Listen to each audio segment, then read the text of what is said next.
What I'm about to say is so heinous and disgusting that if you are minding your black business or you don't have enough spoons or energy for this, just scroll. What's going viral right now is Erin Elizabeth Ann Strotman and her despicable, evil, demonic, I'm just going to say it, behavior towards black babies in the NICU. Hurt them in unspeakable ways and is only now being charged. The hospital put her on paid leave, and she was even allowed back on the premises at one point and had 2 opportunities to do harm to black babies. Here's the kicker. She's younger than me. You all saw Deb Fischer, Senator Deb Fischer's husband, this yesterday refused to shake Madam Vice President Kamala Harris's hand when his wife was being sworn in, right?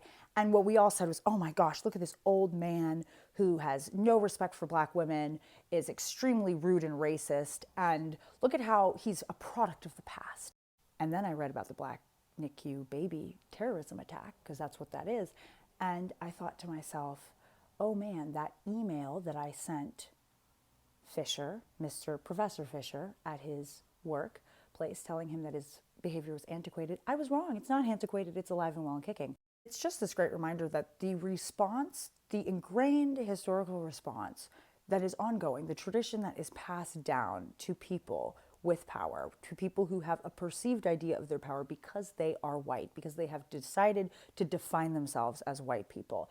The answer and the tool for them to assert themselves in a world that is no longer in the same hierarchy as it was promised to them is violence against the black body.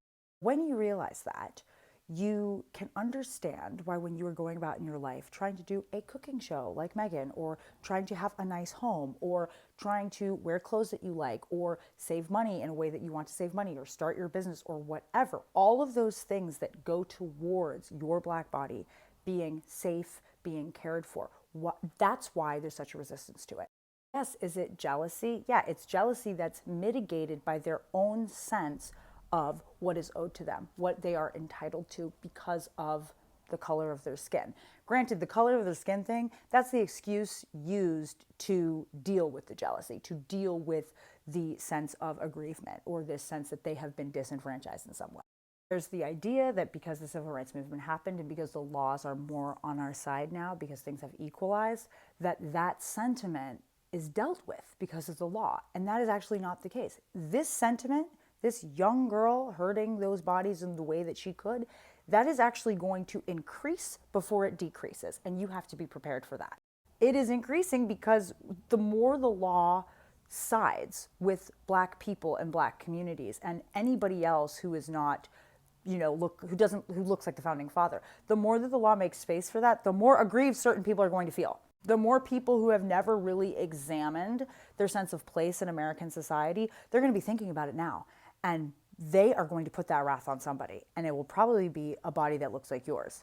This danger that I sometimes see in what we're not passing on to our kids, or what we're not passing on to our 20-year-olds and our younger people, is that because things are equalizing, that the sentiment is going to go with it. And that you have these young people entering this world because the laws are on their side and because they have access to it, not realizing the vitriol that's about to hit them, not realizing the danger they are putting their own bodies in, the way that an institution that, yes, is open to them is going to find ways to retaliate because of their presence. Being welcome does not mean that you are respected or that you're going to be cared for. So it's also important for those of you who are philanthropist types, for those of you who have time to give, to make sure that you are donating, protecting, and really looking over those spaces that are specifically for black flourishing, or for women, or for domestic abuse survivors, or whoever that specific person is, because just because things have opened up doesn't mean that those particular pains and those particular problems are gone or don't have an effect on people anymore. You have power, use it.